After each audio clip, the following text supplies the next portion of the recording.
Hey everyone, welcome back. In this video, we are going to check how to see reposts on Instagram. If you are new, hit the subscribe button for more helpful tutorials. I'll show you simple steps. Let's get started. Step 1. Open the Play Store or App Store and update your Instagram app to the latest version.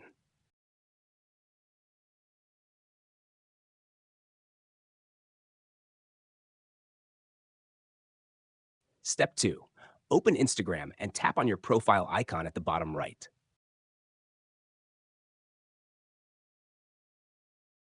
Step 3. Under your bio, you will see tabs like Posts and Reels.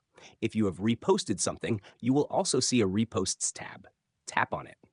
Step 4. Inside, you can view all your reposts. You can also undo a repost or share it again with friends. That's it. Now you know how to see reposts on Instagram.